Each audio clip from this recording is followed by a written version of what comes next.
safari and may include animal kills and carcasses. Viewer discretion is advised. Good afternoon and welcome to the Mara Triangle in Kenya, where we are with three very sleepy lionesses of the Salt Lake Pride. My name is Steve Falconbridge and this is Wild Wonderland.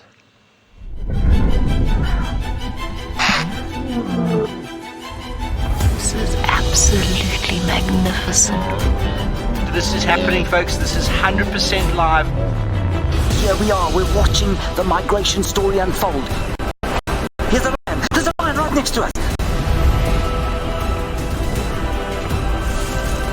Oh, that was close. You can't possibly script something like this. Good afternoon, and welcome to the season finale of CGTN's Wild Wonderland. Can you believe that 14 episodes have just flown by, and how spectacular they truly have been?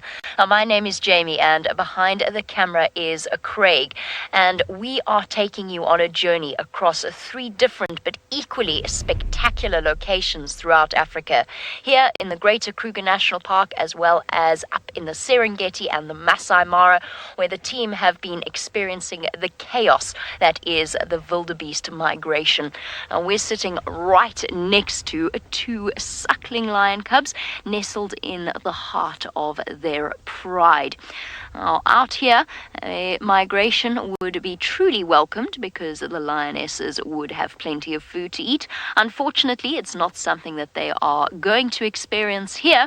It's something that is unique to East Africa. The red oatgrass plains of the Mara Serengeti sway in anticipation. In February, around 400,000 wildebeest are born on the short grass of the Serengeti's southern plains. Just half an hour, the calves have found their feet. And one of nature's greatest journeys begins. From the southern plains, more than 1 million animals move northwest into the Serengeti's western corridor, massing on the banks of the Grumeti River. As the rut ends, the herds gallop north once more. Eventually, 2 million grazers arrive to feast on the abundance of the Masai Mara. It begins with the trickle of the zebra vanguard, enjoying the undisturbed long grass plains, making the first crossings of the turbulent Mara River. Many fall to the rapids and the crocodiles. And then comes the main body of the migration, the thundering herds of white-bearded gnu, bleating songs of chaos in search of green pasture. The herds know the danger, but the call for food is too great. All must take the plunge. Not all will make it. For those that do, hungry prides and clans patrol the banks. For survivors, rich red oatgrass is the reward. Before it's time to cross the river again, as nature's greatest herd follows the life-giving storms and verdant plains of the Mara Serengeti for nourishment.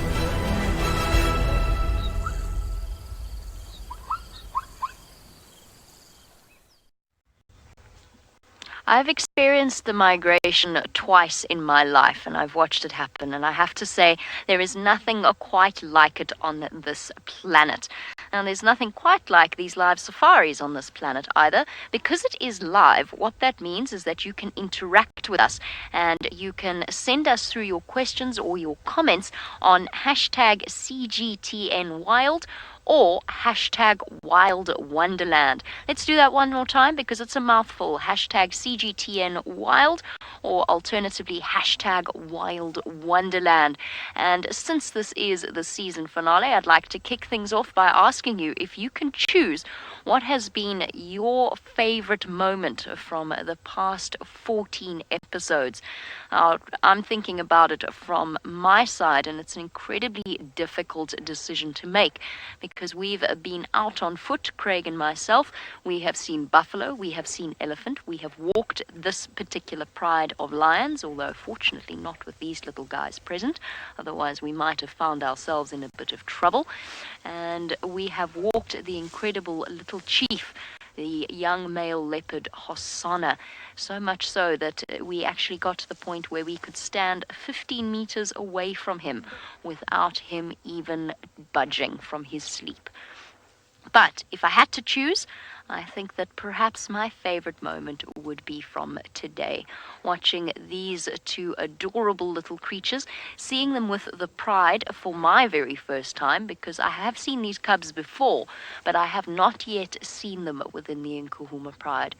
And the Nkuhuma pride are a very, very special pride of lions to me. I've watched them for the past 4 years. Recently, we experienced the loss of one of their members, the oldest lioness, which was really very devastating. And so to see these two little ones is a special thing indeed. And it just shows the pride is going from strength to strength. Now, creating little ones, of course, if you were to go back 3 months, requires the meeting of a male and a female, which is exactly what James has across in the Masai Mara.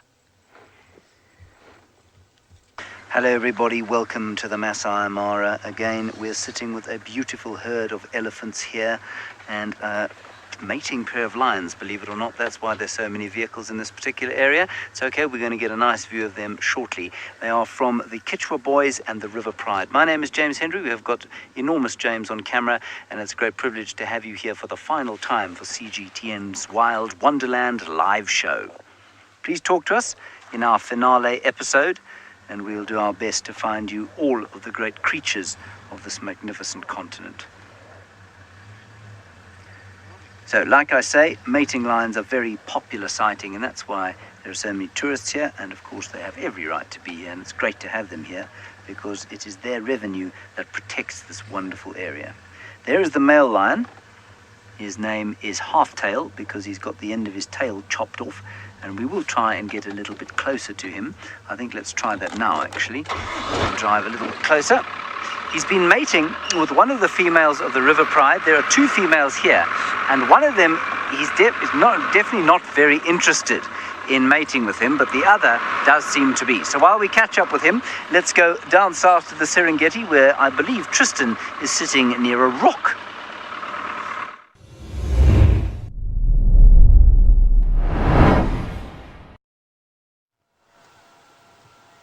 Well, good luck, James. Hopefully you catch up with them pretty quickly. As you can see, we're not having to worry too much about catching up at this stage, as our lions once again enjoy the sanctity of the rocks and the shade that provides. My name is Tristan, and it is a very, very warm welcome to this CGTN Live Wild Wonderland live show, and I have David with me on camera this afternoon. Now, the lions that we've got here are a little bit sleepy at the moment. These are the same lions we had this morning that were finishing up a wildebeest kill. But the reason why we came here is because at one point they were separated.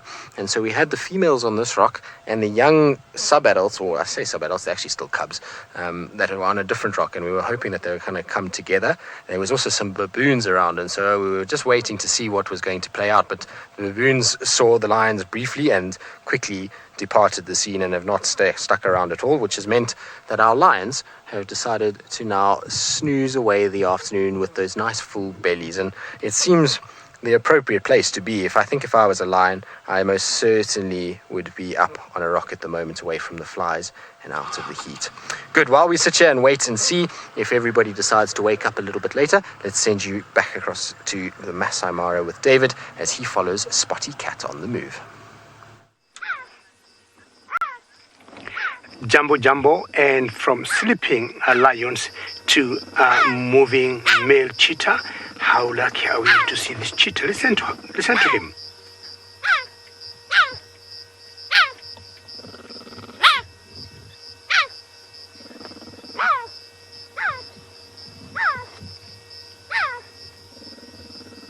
And he is calling his brother.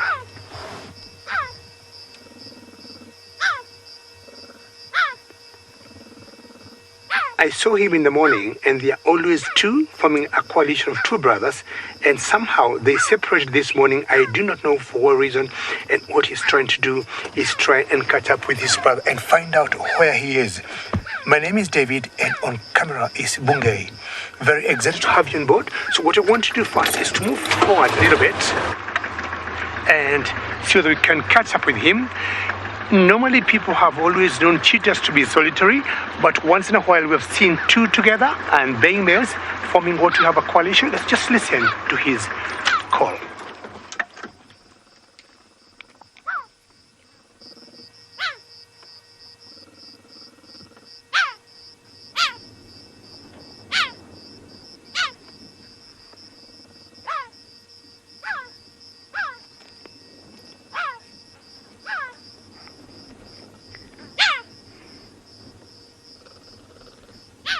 And one big difference between cheetahs and lemurs.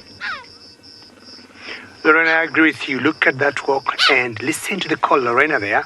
It's a great comment.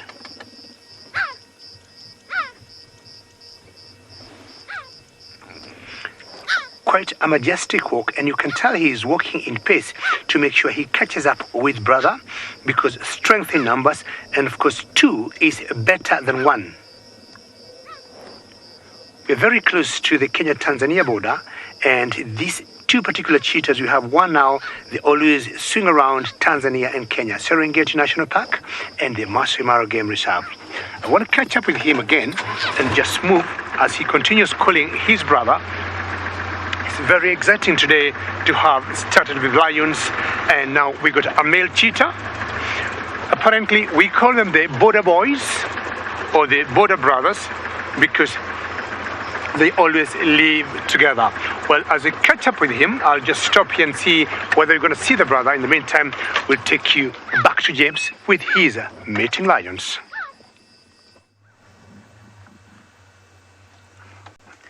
Our lion's up, and he's trying to find out if one of these females is ready to mate with him. Now, the river pride is interesting and easy to identify because one of the lionesses has got a missing tail, much like this male. Now, of course, that's not going to make any difference to the cubs that they have, but the female with the missing tail is the one that he's happy to mate with. Because she seems to be receptive, but the other one with the full tail he's not actually mating with, and he keeps trying to initiate, which is unusual. It's often the females that are initiating, and so what's quite interesting here is that we've almost got a ménage à trois situation where the male is mating with two females, and I've actually never seen that before. And in the background, of course, the big giants, the real royalty of the wilderness, are looking on, along with some white egrets and storks. Isn't that lovely, peaceful kind of a shot?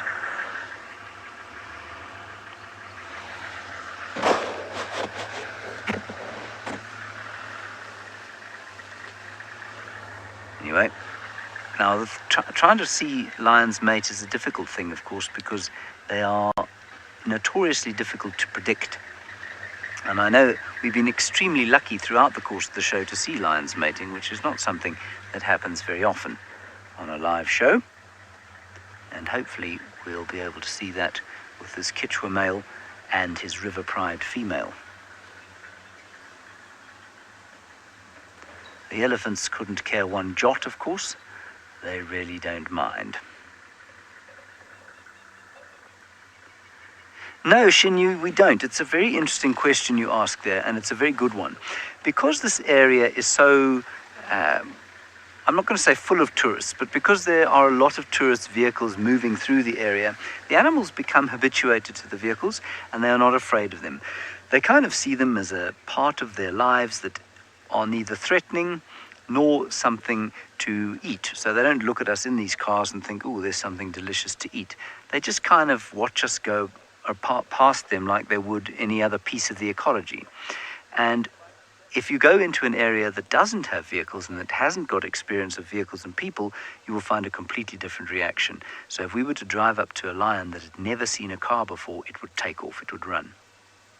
Likewise, if I got out of the car now and ran at that lion, he would most likely run away because he'd be afraid of me. If I got close enough, he'd turn around and he'd probably smash me. But he certainly wouldn't see me as something to eat straight away. He would see me as a human being, as a threat. And that is how all of the animals out here view human beings, with one notable exception, and that is the crocodile. The crocodile seems to see us as completely fair game. We're going to wait with our lions, beautiful elephants in the background, lovely East African light. You're going to go back down to South Africa, where Lauren is with an Avoca male lion.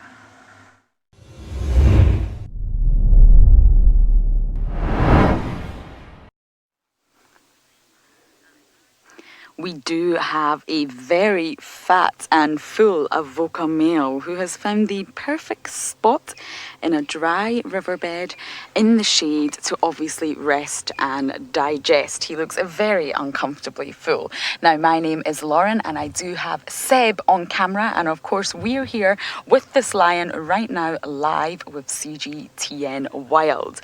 Now, believe it or not, Jamie is of course with the Nkahuma cubs, and this Avoca male may potentially be one of the fathers of the cubs. Now, lionesses do mate with many different males, but the Avocas are the dominant coalition with the Nkahumas.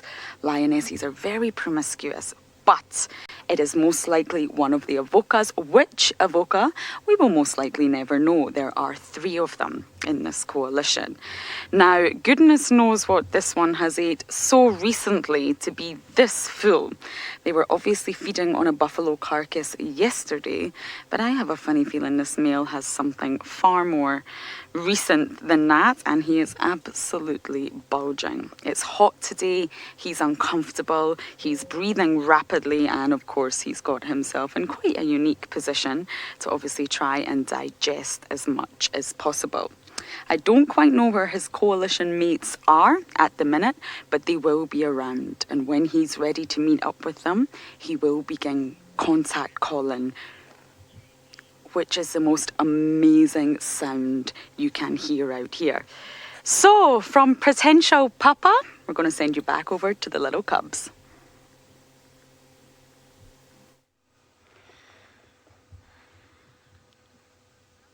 Potential papa indeed. There were 3 possibilities where these cubs are concerned, and we're not quite sure which of the Avoca males is actually the father. And that's the thing about male lion coalitions, is that neither are they. So all 3 of them will accept the little ones as their own. And it's one of my favorite things, watching male lions play with the cubs that they have most likely sired. For something so large and fierce looking, they can be phenomenally gentle. Something that I'm looking forward to over the coming weeks and months. Now, there are 6 lionesses here. There should be 8 in this pride, and I suspect that the 2 missing ones also have tiny cubs, probably even tinier than these little chaps. So these little guys are just over 2 months old.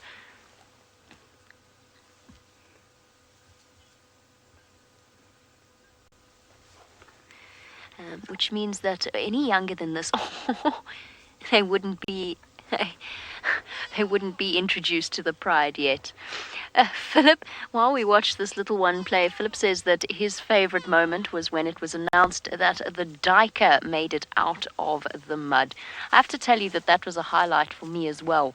That poor little duiker was so phenomenally brave in the way that she handled it. Oh, Phyllis, sorry.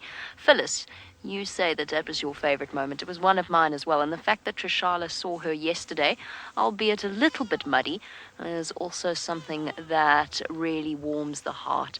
Stories like that are always difficult to watch play out. And she showed such courage and determination.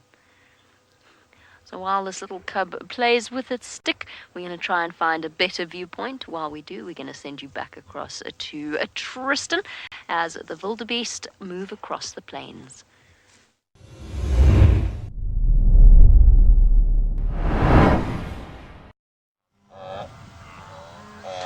indeed, Jamie. I must agree with you. It's incredible to have seen the willpower and the strength of that little duiker to try and get itself out of that mud. And actually, when you think about it, this entire area with all these wildebeest, they undergo that almost daily as they cross those rivers. It's not quite the same extent from a mud point of view, but crossing the rivers and trying to get through that is physically exhausting.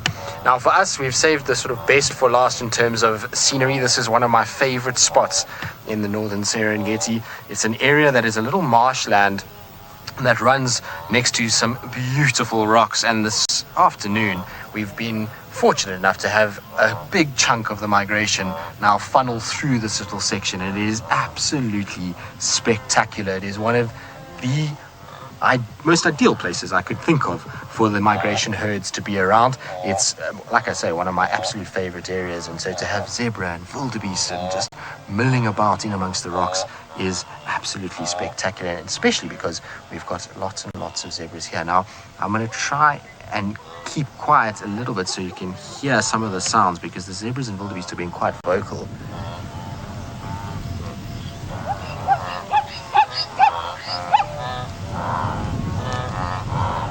Absolutely amazing to hear them when they call.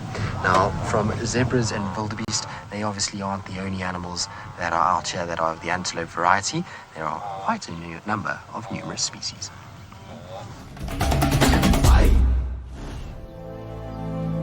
Across Africa, there are 72 species of antelope, living in diverse habitats from desert to rainforest. Out on the plains of East Africa, speed is crucial to escape being devoured by hungry predators. Antelope do not come faster than the Thompson's gazelle, but they don't come stealthier than the common duiker, which rely not on speed, but on camouflage and disguise in the woodlands of South Africa.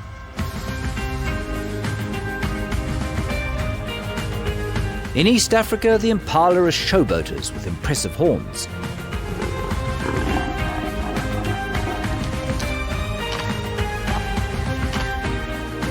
While South African impala are smaller, their density is much greater.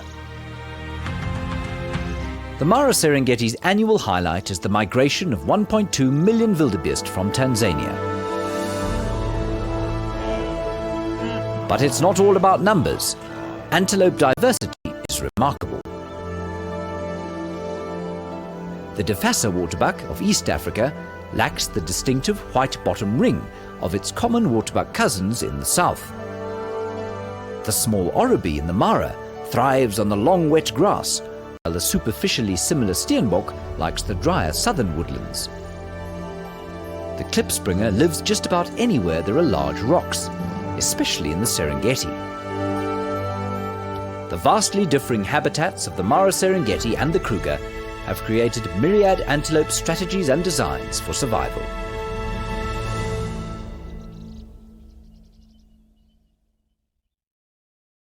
We've had a little bit of action here.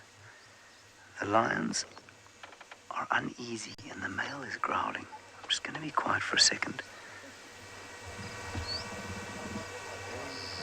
Sound, of course, as important a part of CGTN's Wild Wonderland live show as visuals, as sight.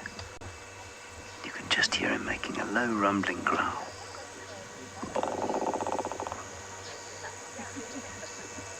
It's because he doesn't want to be separated from these females in case they're receptive to mating.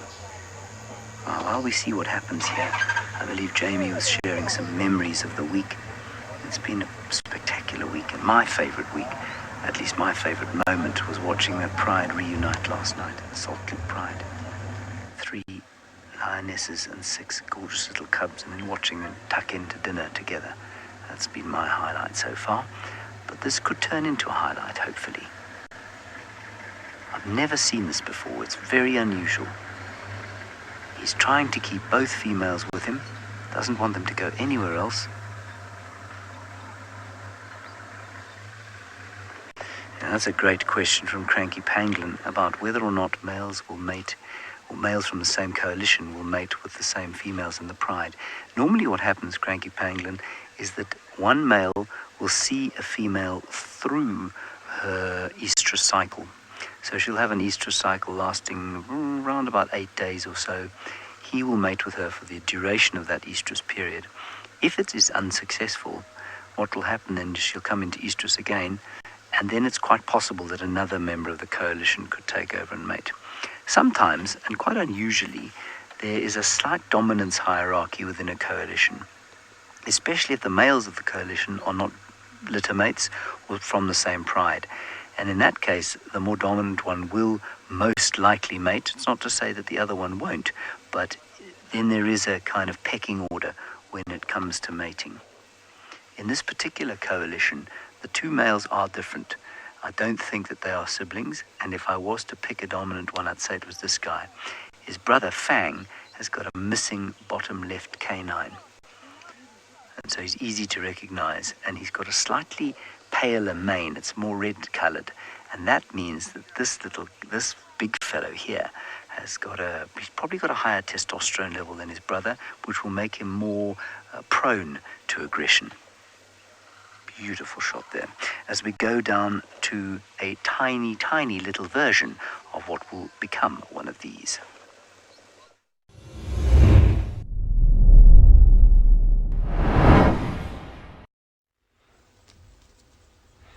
Two tiny little versions of what will eventually be very large and impressive male lions, because of course both of these little cubs are males, and they've decided to come and settle in our shade.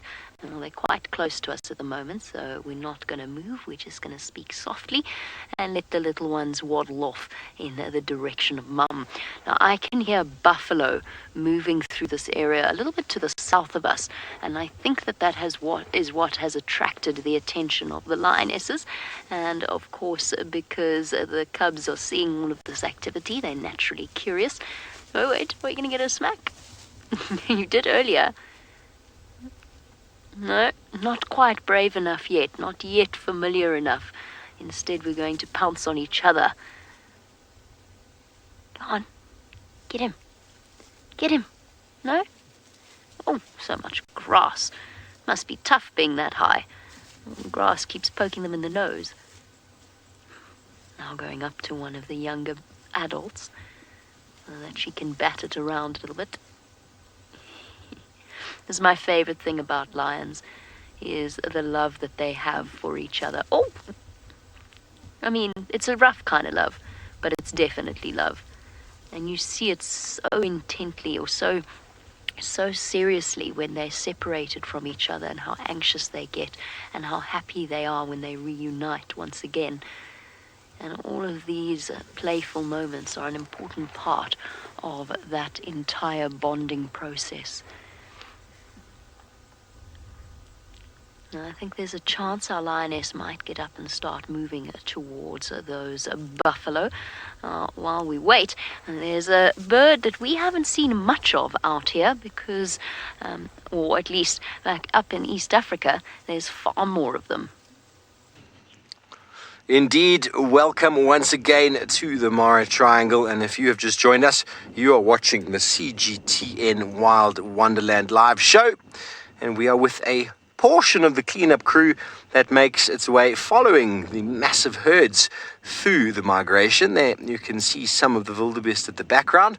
We've decided to leave our three very flat, very sleepy Salt Lake lionesses to themselves, and we're going to make our way into the herd and see if we can maybe get something happening that side. And my name is Steve Falconbridge, joined by Jean-Jacques Girding on camera, and welcome once again to the Mara Triangle in Kenya. We are very, very privileged and blessed to be here, and also to be showing you these scenes from the Mara. Now, behind us is the carcass of a wildebeest that is completely picked clean, and these vultures, I think, are just waiting for the next opportunity. There doesn't seem to be too much in the way of food where they are right now, so maybe they're just doing a bit of digesting. Not really sure. Sometimes the vultures will fly off to go and have a bath after squabbling over some food, clean themselves, and then stand in the sun to dry. Maybe they've done that already and are just waiting a little bit longer before flying off to some roosting tree where they will spend the night. Vultures are very clean animals, although most people think them quite dirty. They do bathe and wash themselves very regularly, and actually are the spreaders of many diseases due to the fact that they fly long distances and use water for cleaning. But anyway, David Gitu is down on the border somewhere, and I think he's found his cheetah's favorite food.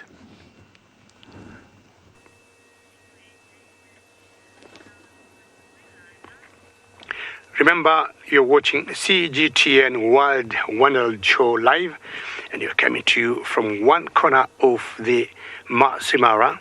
Well, I left my cheetah because apparently he crossed to Tanzania. He crossed to Serengeti National Park, where Tristan is, and I think that is where most likely the brother was.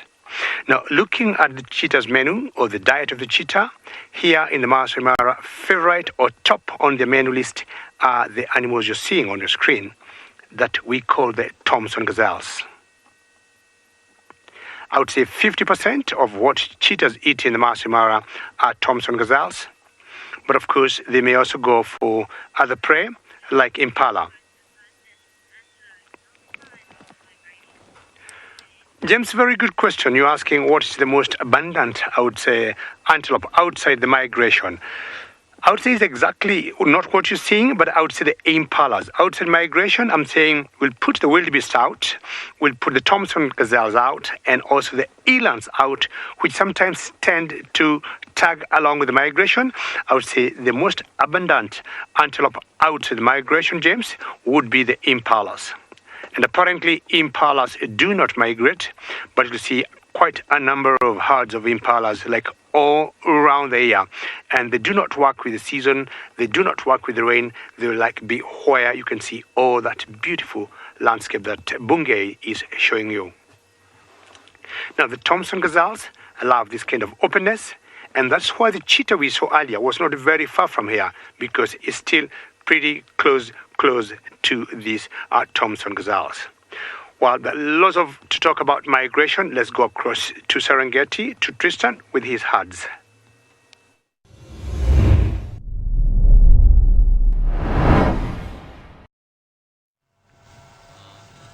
Indeed, there is a lot to talk about the migration, and often in the migration it's very difficult to pick out individuals, but this zebra has got a very unique marking on its left side. You can see the stripes have gone a little bit haywire there and have made a very different pattern, and funny enough, on its right side it has very similar markings as well around the tummy area. It's almost like the stripes have changed somewhat and they've got a little bit of a different kind of pattern, which is very, very cool. But you can see lots and lots of zebra and wildebeest spread across this entire area.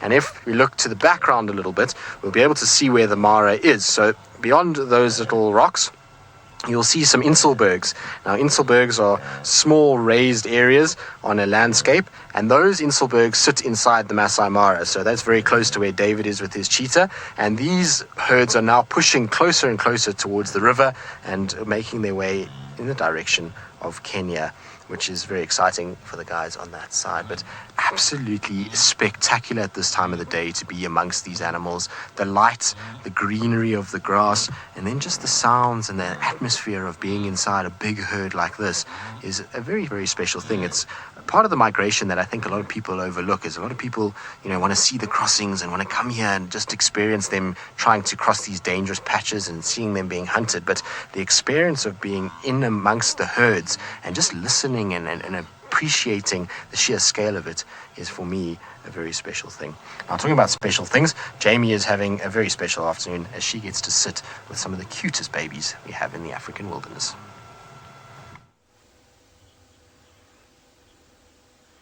I am having a special afternoon, and for these little guys, every day is a special day because they've got so much learning and exploring to do.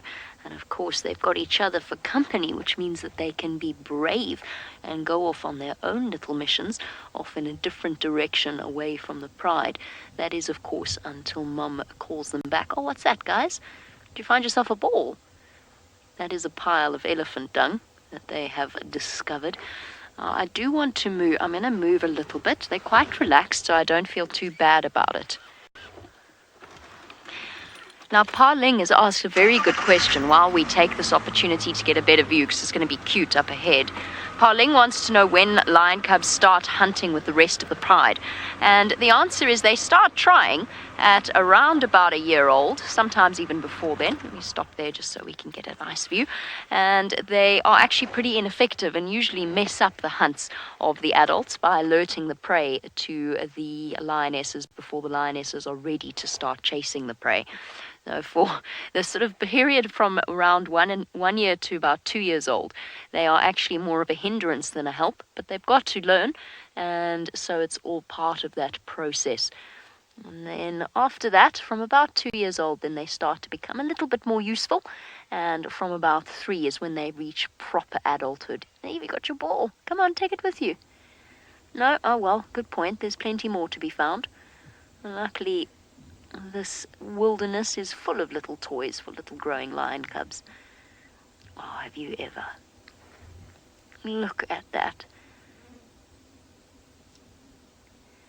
I would say innocence, but I'm not quite sure that fully describes exactly all of the things bundled up into that little lion cub. Innocence, curiosity, a little bit of mischief thrown in. They were chewing on the tail of one of the younger lionesses, and she was getting so cross with them. And they just were totally disinterested in her frustration. They've put me in an awkward position now, because the lionesses have started looking towards those buffalo and started moving towards the drainage line, and I don't want to move between the lionesses and the cubs. I'm just going to sit tight for a little bit longer. What could happen is that the mother could leave them here in one of the thickets and start moving towards those buffalo. I can't hear the buffalo anymore, but I definitely heard one. And although they have just eaten, as you know, yesterday with Trishala, they were eating a buffalo. They didn't get much of it. The males took the lion's share. They could well still be hungry, and like all opportunists, they are going to take advantage of a beneficial situation. Such beautiful light as well. It really is a gorgeous time of year to be in the Greater Kruger. I'm going to move, and I'm going to find us a nice view of the lions and their cubs. While we do that, we're going to send you across to Steve, who is enjoying a beautiful time of year in the Masai Mara.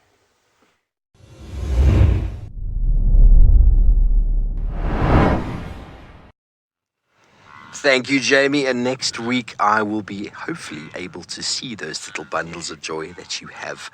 So here we are. We've moved on from our small group of vultures into the herds of wildebeest that are flooding the plains. And the highlights for me of my time here so far have been the crossings and spending time in amongst all of these animals. Of course, seeing the Salt Lake Pride the other day, we followed them for how long, Jeandre? I can't remember, with those 3 cubs walking in the road. That was very, very special. Kat, your highlight has been watching the migration. Well, we are thoroughly happy we could have brought that to your screens, and maybe one day many of you will get the chance to come out here and actually see this in person. We can describe it as best we like, but it's impossible to capture it all truly on a screen. It's the sounds and the smells all together, and also the anticipation of sitting at a crossing waiting for it to happen. You can't even read your book. You can't look left or right without hoping or expecting something to happen. And the unpredictable nature that is the wilderness here, who knows what could pop out. I mean, on our way through this morning, we just bumped into that lioness busy stalking wildebeest. It can happen just like that. So we keep scanning as we go, keep looking over the herds. It's one of the highlights we have here is we just get to sit out with the animals and go look for action. I mean, wow, terrible, terrible time we've been having sitting out here. Binoculars almost always at the ready. And, well, David is really spicing it up this afternoon. He's gone and found one of the most important creatures on the planet.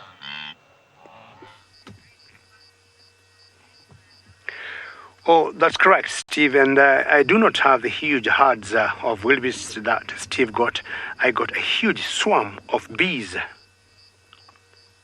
Now, these bees, I'm not sure what type of bees these ones are, but they have made a nest on top of a thorn tree that we call acacia, thorn trees that we used to call acacias, and is a tortilis thorn tree. And you can see they're there in their thousands. I don't see a lot of movement on the ones that are outside, and I'm trying to guess either those ones could be the workers or the soldiers protecting the queen right inside that nest. And the beauty of the African wilderness is not only about mammals, but talking about birds, insects is always quite interesting.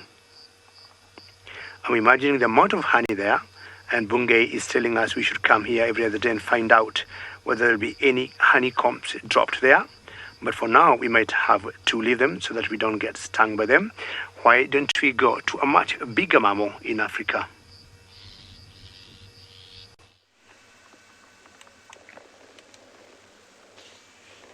We are sitting now with some elephants. We've left our lions because unfortunately they went completely flat and asleep in the grass. We might go back there a little bit later. That particular lion is relieving itself, not lion, elephant, and this one is having a nice graze. It's a youngster, and interestingly you can just see the tusks erupting there. And they're probably the adult tusks, so she's probably about 2.5 years old. Then there are two playing there. Let's go to those ones. They're having a lovely game. There. Oh, they've stopped having their game now, naturally. But here we go. Let's see if they carry on. And there's another little one thinking about having a game.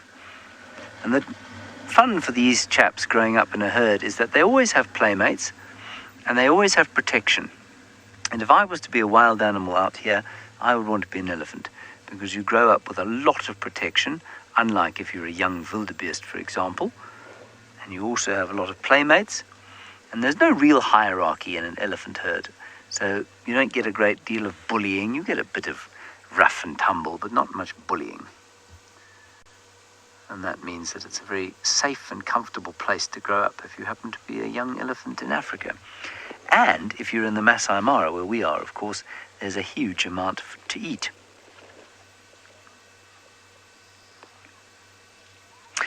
Darcy, no, it's pretty equal. You can get just as close to animals here in the Mara as you can in Djuma. It feels closer at Djuma, though, because of the woodland. And so it gives it a slightly claustrophobic feeling, which means that it looks like you're closer than you are because you can't see as far behind the animals. And also, yes, we do view animals from further away in the Mara sometimes because we can see that much further. And so it does give Djuma a very intimate feeling when you're at Djuma and close to a lion, for example, because it feels like you're right in the space with them. Whereas here, because you can see so far, it often feels like it's a little bit further removed. But the animals are just as relaxed here as they are at Djuma in the Western Kruger. There's a little bit of playing going on now. Our two rambunctious ones. This is very cute and being watched by a grey fiscal. Very sweet. Now, there's some debate, of course, always over who the cutest animals in the wilderness are. I think the match-up is between baby elephants and baby lions.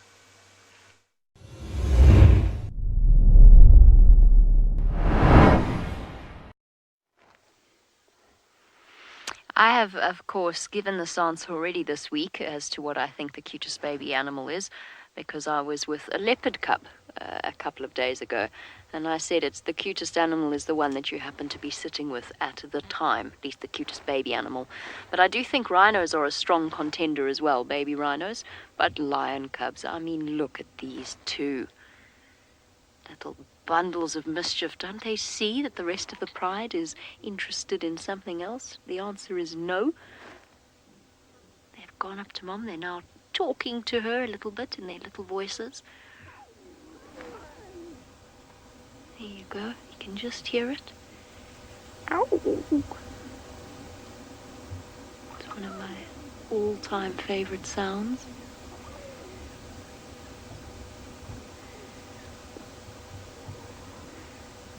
not to think of them as fierce predators. The reason the lionesses are so alert, and I can actually see the buffalo now, but Craig's going to have a very hard time of it because he's just a little bit too far behind me. Around there is a herd, or at least a couple of buffalo walking through. I can just see a tail moving over there. Probably around about, just in that thicket, essentially. There's movement there. You can see buffalo walking along there, and that's what's attracted the lioness's attention. And that's why they're not paying any attention to the cubs, except for Mom, of course, who doesn't have an option because she's lactating. And when she least expects it, the cubs are going to latch on and make sure they get a jolly good second afternoon snack. And I've already suckled once since I've arrived here. I'm going to sit and wait and watch to see how this all plays out. In the meantime, back across to James, because I have to agree, baby elephants are truly adorable.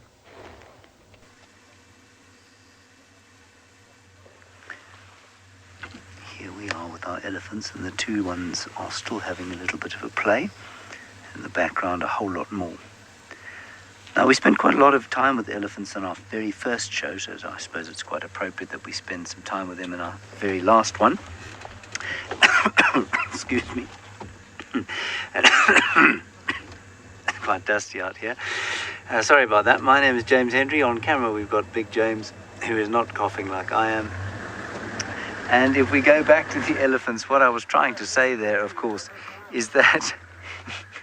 forgotten what I was trying to say. What was I saying? Oh, yes, I remember.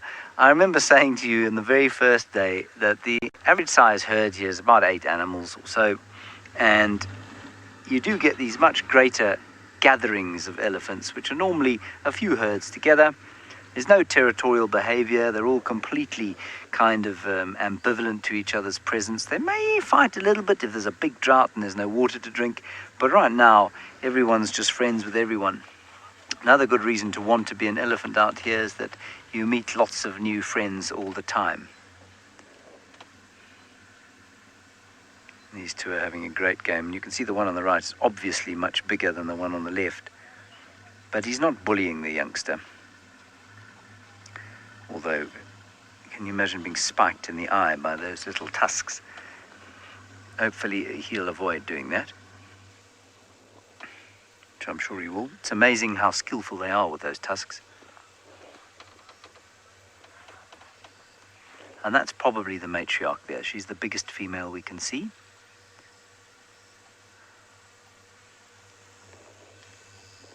A slightly bigger fight going on there. Now that looks like a sort of teenage-sized bull, and he's just been chased there by someone behind him. I'm not sure who it was.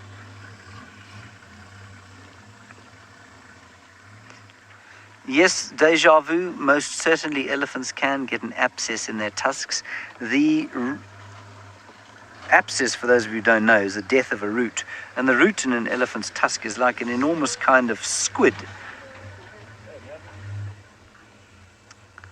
Oh, does it get an adult pair of tusks? Yes, they do get adult pairs of tusks. All mammals get milk teeth and then lose them and get adult teeth. Just about all mammals, as far as I'm aware.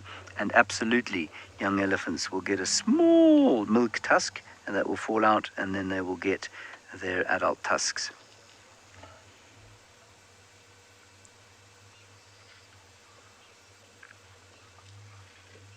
There we go, there's a little game again. Same chaps having a play.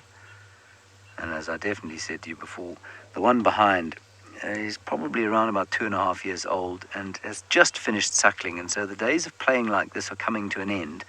They will have to be more concentrated on the eating that goes with being the world's biggest land mammal. They do have to do an enormous amount of eating. A cow like the one we're looking at now probably eats in the region of 150 to 180 kilograms of food every day.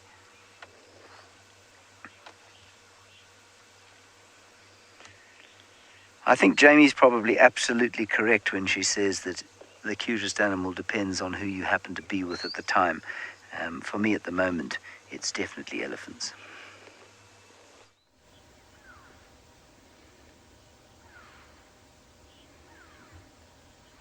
me it's lion cubs, because that is just the way it works. It's a total cop-out, but it's a cop-out that works absolutely perfectly.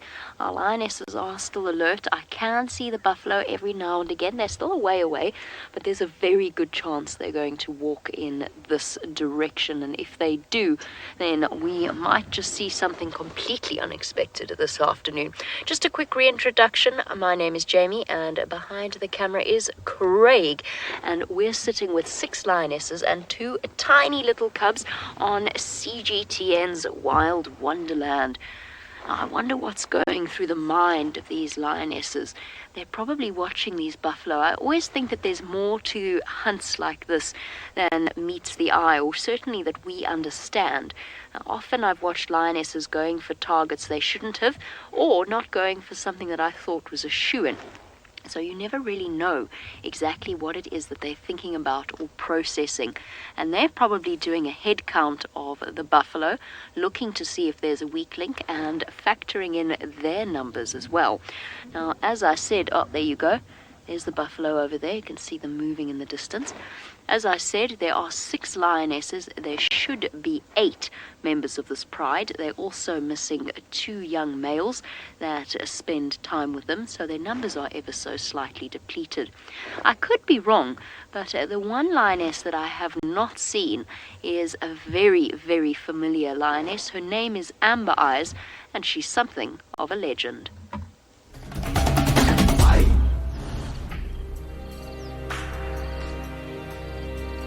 Djuma's woodlands are the central hunting grounds of the formidable Nguhumas. 4 lionesses form the core of the pride. The most recognizable lioness is a stocky 7-year-old called Amber Eyes, named for the burnt orange of her piercing stare. This famous pride has survived tremendous upheaval in the last few years, including 2 male coalition takeovers, drought and disease. Amber Eyes has weathered all. Yet her story is tinged with sadness. Amber Eyes remains without surviving offspring. She gave birth to a single cub, but as is the fate of so many young in the wild, the vulnerable little thing vanished soon after we met her. More recently, Amber Eyes carried another 2 cubs to term. This time, hyenas discovered the den just after the babies were introduced to the pride. The arrival of the Avoca boys brought yet more disruption. For months, the lionesses protected the sub-adults from the new males. Now things have settled, and perhaps this beautiful amber-eyed lioness will finally see her lineage extended. Poor old Amber Eyes. She really has had a bad run of it the last year or so that I've been here. There we go. We're back. You're back in the Mara, everybody, with these sleepy lionesses that seem like they might wake up now. My name is Steve Falconbridge, and I'm joined by Jandre on camera, and we are with the Salt Lake Pride. 3 females, and we've come back just in time for the slumbering lionesses to have a little bit of a yawn. Let's see the cat stretch. That was a beautiful cat stretch. Are you going to give us a downward facing dog right on the rock there? Probably going to have a toilet break. It's normally what cats do after a bit of slumber. Oh, that is a beautiful position. Thanks for not sitting behind that lovely rock. And now these lions have been slumbering here for most of the day. We only spotted them with the beautiful use of binoculars. Ah, there we go. She's yawning. Her sisters might follow suit soon. Now, we were with the herds moments before, and we thought, let's come back because it might be time for the cats to get up. And, well, she certainly has gotten up, but hasn't gotten very far. Now, James was with this pride last night, and they left their cubs pretty much a little bit more further from where we were moments before with the herds. So we're hoping they're going to take us back to the cubs, or they might do something with the herds themselves. Well, David is still down towards the border, and he's got the tallest mammal alive.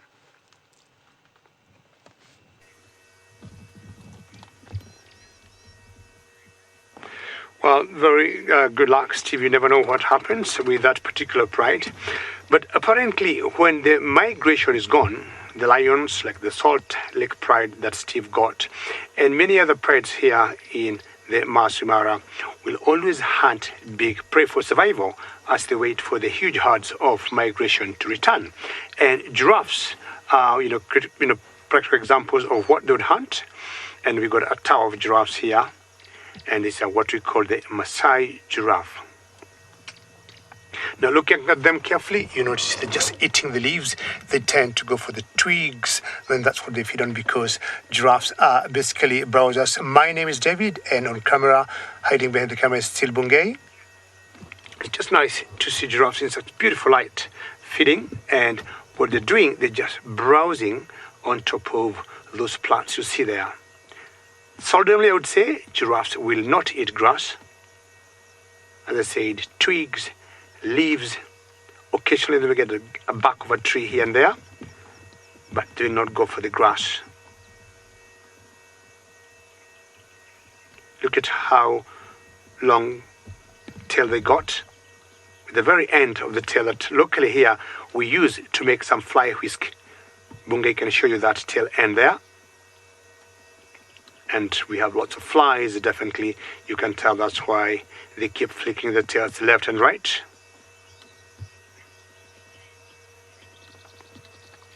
Very majestic animals, the tallest animals we got here. And you can see when they walk in the savannah how majestic they are. Well, from my herd of giraffes, let's go and have a look at another herd of elephants with gems.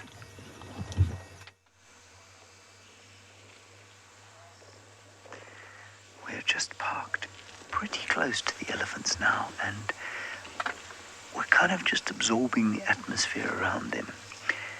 It's a Sunday afternoon, and I must say there's very little more peaceful than spending time with elephants in a situation like that. There's no threat being felt by them, there's no anger or distress amongst the herd, and they're just slowly grazing closer and closer to us. And it's the most wonderful feeling of privilege when they do this, when they are confiding and not in the slightest bit disturbed or irritated by your presence.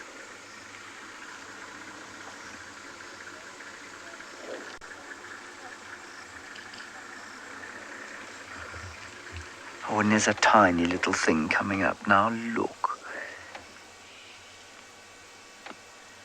Look how sweet it is.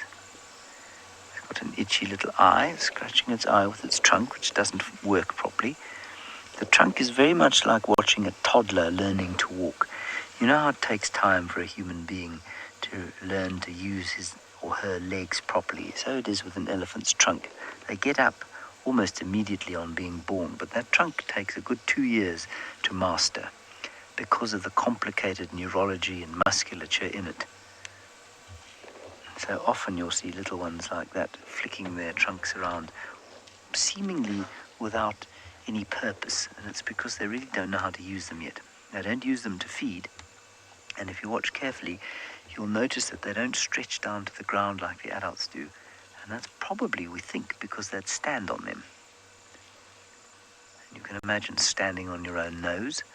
That would be very unpleasant. I wouldn't like to stand on my own nose.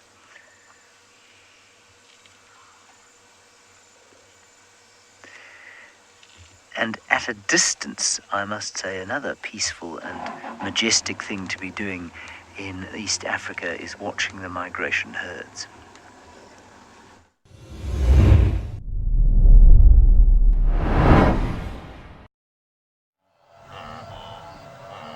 Indeed it is. I'm not sure peaceful, but it is very majestic to watch the migration herds roll, especially when you have scenery like this. It's often the animals take all of the sort of thunder and steal the focus, but when you've got scenery like that, it's often really good just to stop and appreciate the fact that you're in probably one of the most epic wilderness areas in the world. It really is a special place to be in. The Serengeti, for me, has a very special place in my heart. My name is Tristan, and it is wonderful to be out here just gazing upon the herds. As James said, we've had a wonderful time just kind of enjoying the late afternoon and watching them. And the reason why we're here is if we pan a little bit more towards the right-hand side, the rocks that are on that side of this wildebeest herd, is where our lions are at the moment. So even though they had a wildebeest meal a little bit earlier in the day, it doesn't stop them from potentially hunting again this afternoon. And it's a strategic place for them. They've got shade, and obviously it's away from flies, but it also offers an incredible vantage point to be able to view this herd as it meanders around. And so if they decide to hunt again, they can position themselves correctly in order to find the food that they need a little bit later. This herd actually is quite nice because it's not only just the wildebeest and the zebra that are in amongst this grouping as well.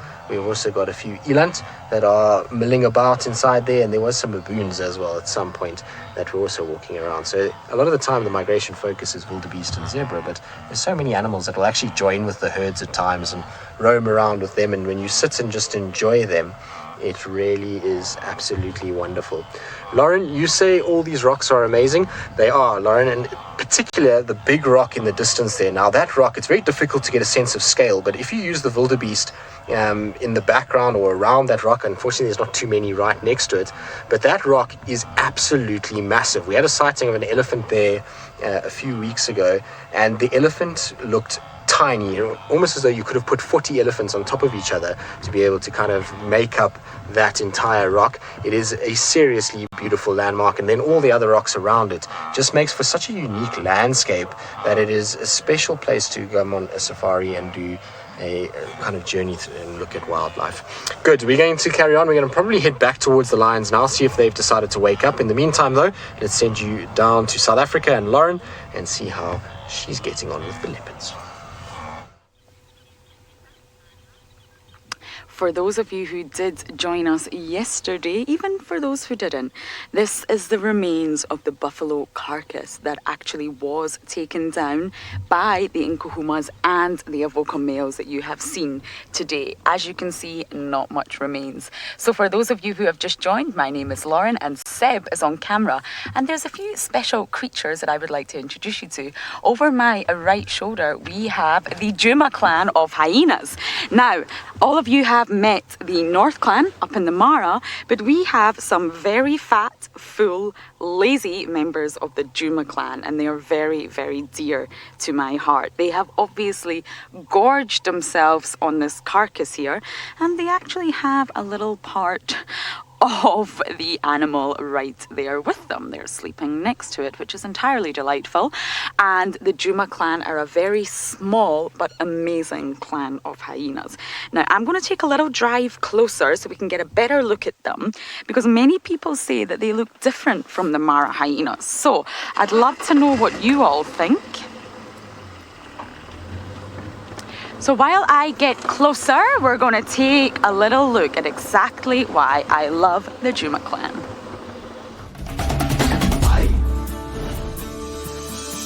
Hyena dens are a hive of activity, a haven of safety, and a playground for little fluffballs. Evenings are occupied with games of tag or tug. And the play makes the little ones braver and tougher each day. The mothers make sure that their cubs are well fed and protected.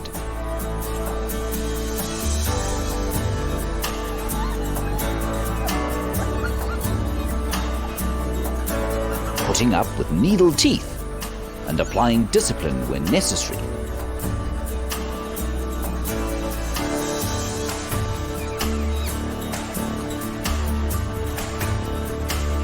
A hyena den is always a hub of joyful entertainment.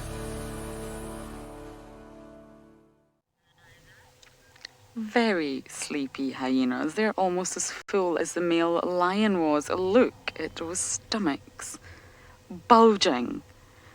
Now, the Djuma clan is, of course, the main clan in our area, the one that we have around here, and it's nowhere near as big as the North clan at all.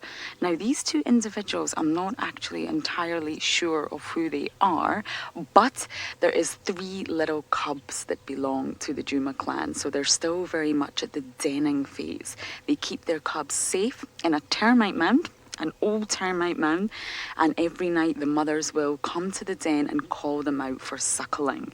So it's slightly different from the Masai Mara, and I personally feel that these hyenas are not as hairy. They're not as fluffy.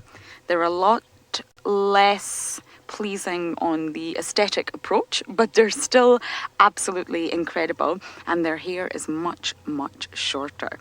They tend to have a lot more wounds and scarring and marks on their ears than do the Mara individuals. And I often wonder if this is just due to the fact that they don't hunt as much here. The statistics say they hunt less, but they still do hunt. They scavenge more here. So there is, of course, the risk of injury from stealing from other animals. So this pair here, there is actually more hyenas around, but this pair here has obviously came across the carcass once the lions have gone and decided to completely indulge. So while we stay here and hold our noses, we're going to send you all back up to East Africa. Sorry to tear you away from the Juma clan, but look. The buffalo have arrived on the scene. This cow is going to chase the lioness away. You can see how her head is up there. The lion's here to the right of me. And we're just going to sit very still. We're kind of caught in a position where we're in the middle of it. One of the lionesses is going now. Now she's going to try and create chaos. Now this isn't a full serious hunt. This is just the youngsters responding to a sign of aggression from those buffalo. But what you'll find with these two animals is that we so often have a standoff. And buffalo united are stronger and scarier than a big buffalo. Here comes one of the bulls. He's seen the lioness. The cubs are being shepherded to safety around behind us. We can't show you them at the moment. We don't want to take our eyes off what's going on, but rest assured, their mom has got up and moved them away. Look at the size of this bull. One large battering ram, 800 plus kilograms of power, with a solid bone skull and horns. The lioness has decided they're not having any of it. They're off. Sorry, my head's in the way. I'm just trying to make sure we're not in an awkward position. The lion's moving back again towards the cow. Now what they're looking to do here is panic the buffalo, separate and spot one weak link within the herd structure. Now at the moment it's just the two youngsters that are chasing these buffalo around. None of the adults have got involved yet, or at least none of the older, more experienced females have got involved yet. They're making sure that the cubs are safely out of the way, which it seems like they are at this point. Now, who knows exactly what's going through the heads of these youngsters? Are they thinking about a hunt, or are they thinking about those cubs and thinking about making sure that the buffalo don't come stumbling into them? You can just see the buffalo in the background there watching. They are notoriously myopic creatures, grumpy and myopic. Their sense of smell might be good, but their sense of hearing really isn't. And I can tell you that the wind is blowing from the lions to the buffalo. So right now, they certainly know that there's lions here, but they really didn't in the beginning. That display of aggression from that female at the start was her way of responding to a sudden and rather nasty shock of seeing lions in front of her. The cubs are now much further back. They're safe. A buffalo hunt could be really, really dangerous for lion cubs. Buffalo have been known to squash lion cubs, which is obviously not something that any of us want to see. Never Too Late says, how are my adrenaline levels? Well, they're a bit confused at the moment because I've gone from sort of cub cuteness to now all of a sudden the chaos of a buffalo hunt, and I'm not quite sure where my adrenaline levels are at. I have been in a position before during a lion buffalo hunt that I wouldn't want to repeat again, where I found myself having to reverse at high speed. So I'm also making sure that Craig and I have got an escape route should we need one. It's absolute pandemonium on Juma. I cannot believe the week that we've had. I certainly didn't expect this week to go this way. The buffalo are confused. They're not really, I wouldn't necessarily call them great thinkers of the wilderness. It takes some time for them to gather their collective brain cells together in order to formulate a plan. They're creatures of instinct and size. And when in doubt, an object can be sort of knocked over rather than moved around, and they approach problems like that in much the same way. Now, what they don't want to do is, now they know the lions have seen them. So what do? Do you turn your back on a pride of lions, or do you stay together as a group? And that's the decision that the buffalo are facing. Which way do we go?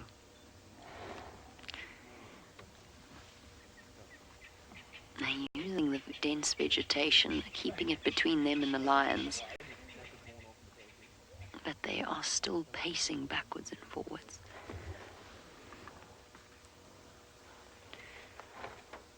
I've lost sight of a lioness. I know the mother shepherded the cubs away, but I've lost one of the lionesses, and there is a chance, it's a slim chance, I'll admit, there's a slim chance that she's actually gone around the buffalo. I have to confess, I don't think so, though. I think she's just helping the mother with the cubs. MGN wants to know who has the advantage in the thickets like this when the buffalo are hidden away in vegetation like this. It really depends. The element of surprise has been lost, and with lions and buffalo, it's a backwards and forwards, and it just so happens that whichever one is feeling bolder at that exact moment has the advantage. Buffalo, of course, have the size advantage, and I think that if buffalo didn't panic, if they stayed together as a group and chased lions off every time, I don't think lions would be able to kill buffalo. But because they panic, because they separate, because there's always one that is liable to get left behind, they can't afford to keep chasing the lions away, wasting energy day after day. Now, that one that they killed on Cheetah took them 2 days of solid chasing. We'd seen that buffalo herd chase them 2 days earlier, and they harassed those buffalo for 2 days before they caught one, exhausting them, exhausting their resources. But because these buffalo don't have a choice but to come to these water holes, there's so little water left, they've returned to this spot, and they've found themselves faced with this lion pride once again. And in the dry season, we have seen what a formidable team the Nkuhumas actually are. There have been times where they've taken down 2 buffalo in the same hunt. So they know what they're doing. So whether they choose to move now or choose to move later, there's a good chance that these lionesses will be catching themselves a meal.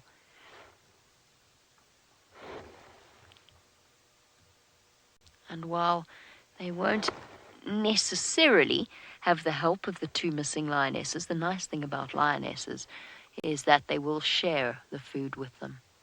We're going to keep an eye on what's happening here. In the meantime, we're going to send you across to James, for whom the lions and hunting is the last thing on their mind.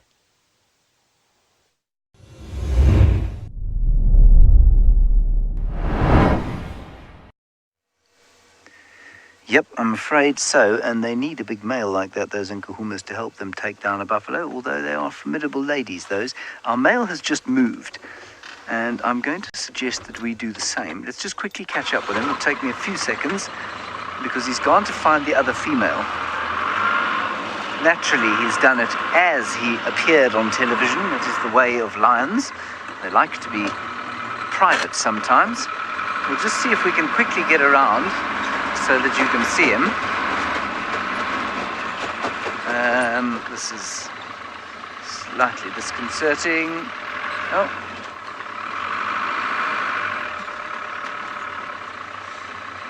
Three-pie, that's a really difficult question to answer. Why do lions need to mate so much to produce offspring? I'm sorry about the car in the background. There's really nothing we can do, I'm afraid. Because the lion's placed itself there. One of the reasons is that what it does is it makes sure that the female only ovulates when a male is being completely serious about the mating process. This is wonderful. Look at this And so a lot of the mating happens and she doesn't actually conceive. Here we go.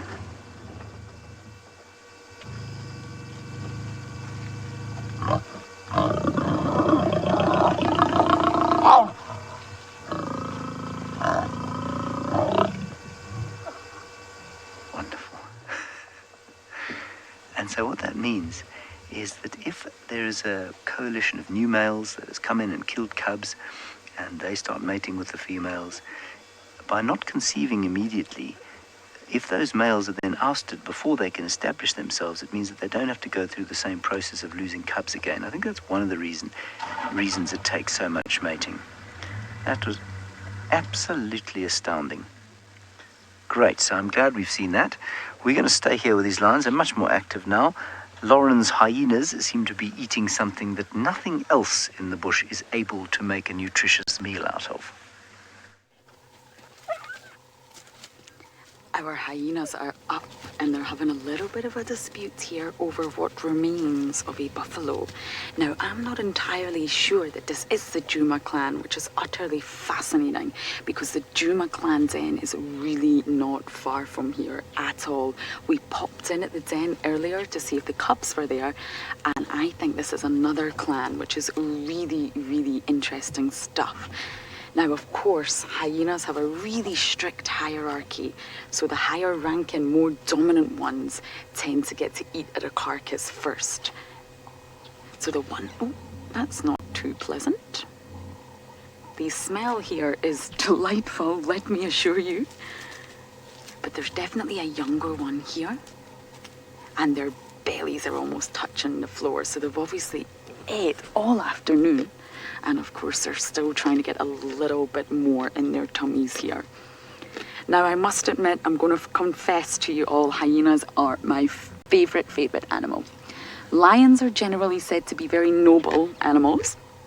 Cheetahs are said to be graceful. Leopards, courageous. Hyenas, scavengers. Okay, back over to Jamie to see what's going on.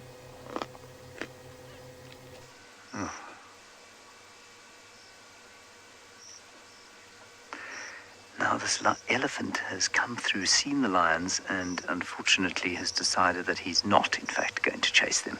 That's why we rushed you back over here. He lifted his ears up, stuck his trunk out in the air, and then made to chase the lioness, and she sat up like a scalded cat. You'll excuse the very poor idiom. And now everything is relaxed again, naturally. That's the lioness that mated. And out here, there's no doubt as to who the real kind of authority is. Lions will always give way to elephants.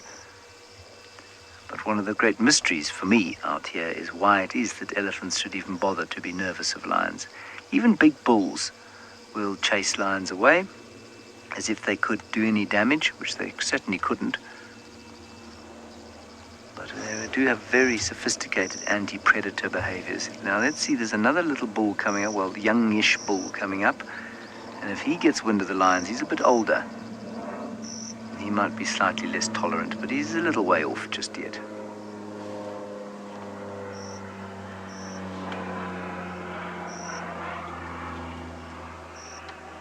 She's watching carefully now, though. She was flat in the grass. And now she's awake and looking. She does not want to be trampled by an elephant. And they've actually been surrounded by elephants the whole afternoon. I'm surprised they haven't been chased away. So just to reiterate for you, the lioness you're looking at now is the one that is very clearly in estrus. So she's the one that is mating with the tailless male, and the other lioness is probably coming into estrus, and that's why he wants to keep her around as well. Let's go back now to the Nkuhuma pride, who could use that fellow there in their quest for another buffalo meal.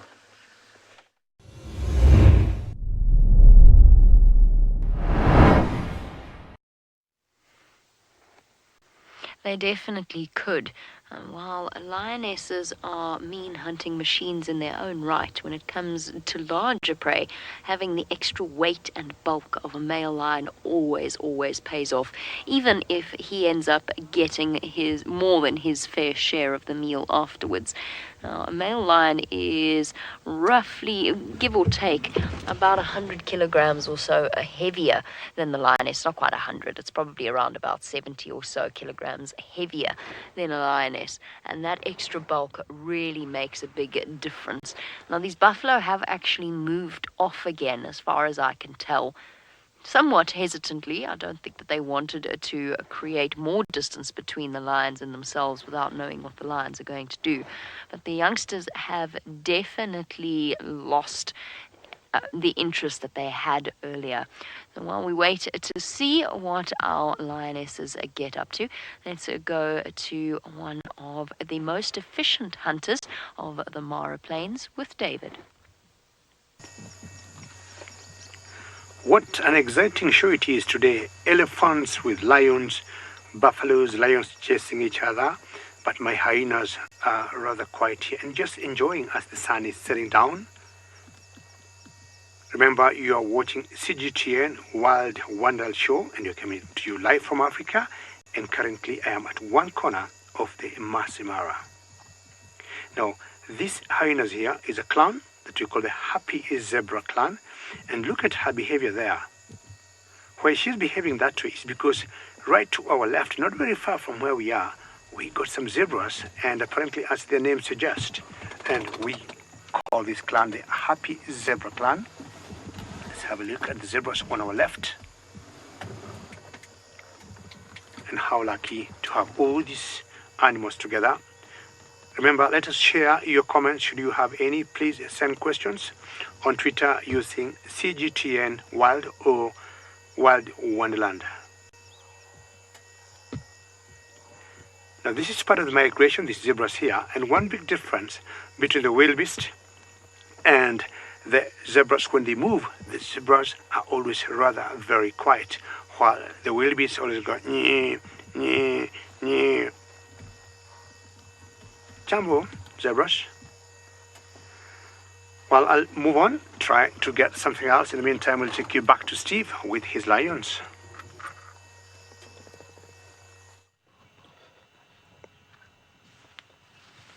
Thanks, David. Well, we are with our lions still, and the lioness who did the yawning and stretching is now flat as a pancake on the rock.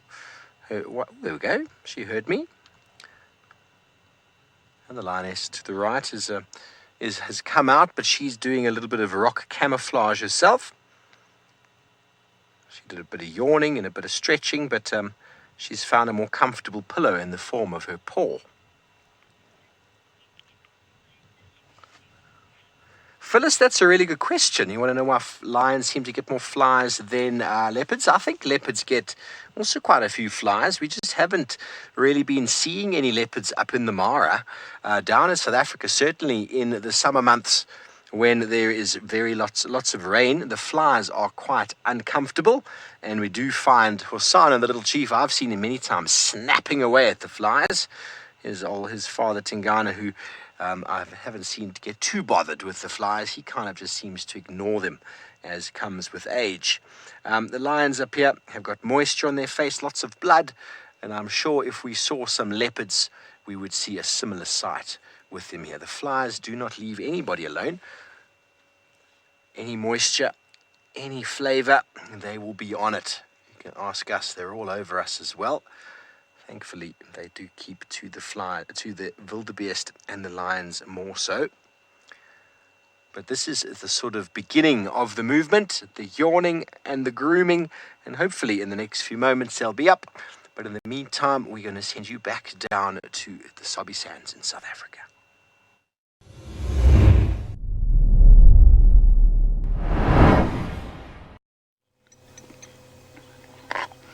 Well, I hope the grooming takes place with this hyena because it's non-stop crunching, munching on whatever may be left of this buffalo. I actually feel like it looks like a onesie that this hyena's just going to climb inside and wear as pajamas. So I there we go. We finally stopped. I believe you could all hear that. It's rather unpleasant. Let's see if it happens again.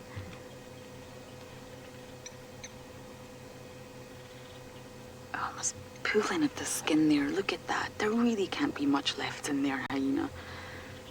And of course, I mentioned previously that hyenas have this terrible reputation of being scavengers. Yes, they do scavenge. Oh. Can you hear that?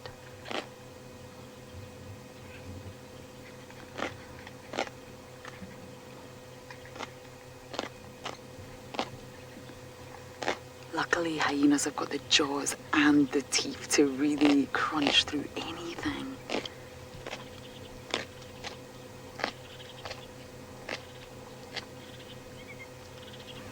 So all apex predators out here scavenge from one another. It's so common.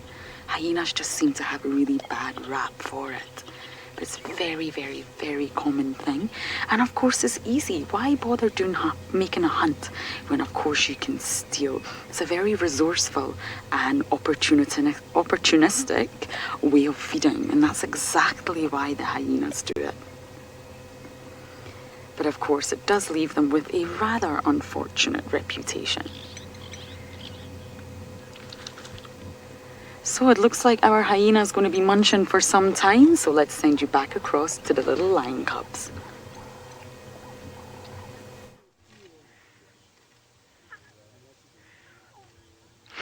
So while the hyenas munch away, the cutest scene is playing out here.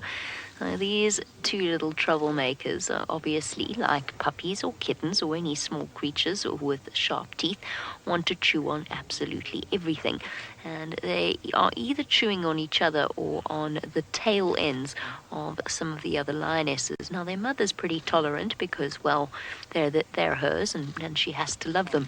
But the other members of the pride are less impressed by these sort of interactions. And a couple of times these cubs have actually had a few smacks. Look at the lioness.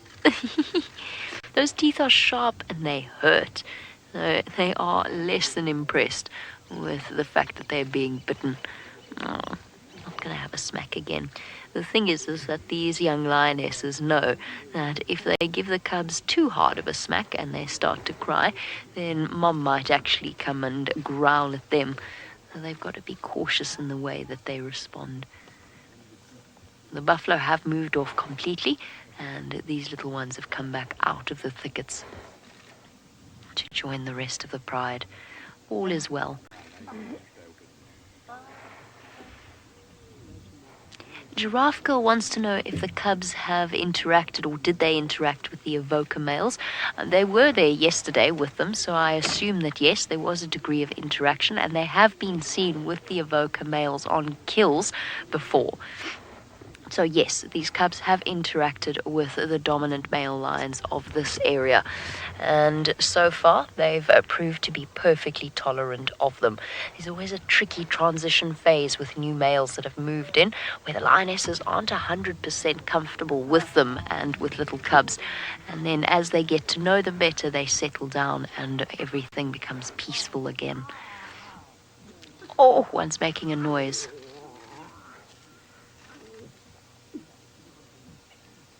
Ah, of course, as I said that, he stopped. I wonder what's going to play out here during the night. The two missing lionesses will return to supplement the pride's numbers. Oh, can you believe it? This is actually nearly the end of 14 episodes of what has been truly magical. It's been an absolute honor sharing it with all of you, and I'm so glad that we could show you the things that we've shown you.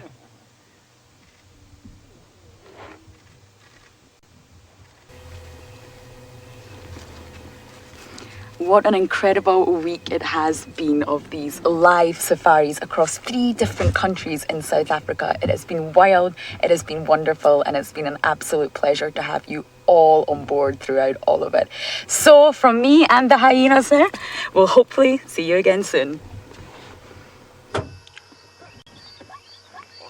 Well, ladies and gentlemen, we are seeing the western horizon, And as you can see there, the sun is setting, and that might translate to time for me to say very many thanks. It has been a journey of 1 week together. Many thanks for your questions and comments and staying on board. Hopefully we'll be seeing you again very soon. On behalf of myself and Bungay, thank you and goodbye. That time when we need to say our farewells.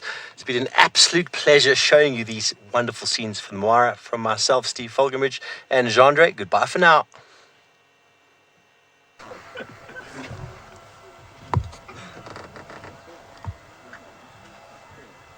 Seems like an absolutely fitting way to finish things up here in Tanzania Serengeti National Park. Lions on a rock and a gateway to the plains of East Africa. It's been an absolute pleasure having you along for the ride. So from David and myself, I hope that you enjoyed the Tanzanian side of things, and we look forward to seeing you all again soon.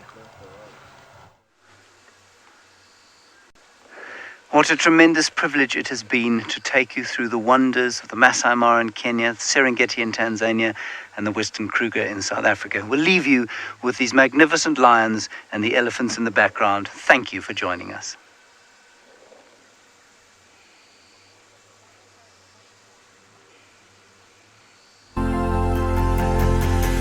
What a magical week of live migration action it has been on CGTN's Wild Wonderland live show. We've followed the herds of zebra, wildebeest and Thompson's gazelles galloping over the plains of East Africa, facing many perils along the way. For the carnivores, the long wait is over. A time of plenty has arrived. Hunters, scavengers, water terrors. But it's not only the vast herds that we've enjoyed.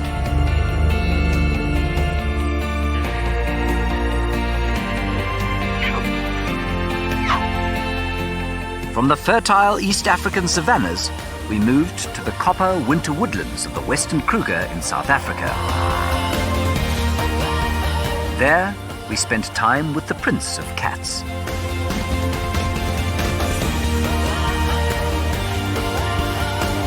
Africa has delivered us a week of wild magic.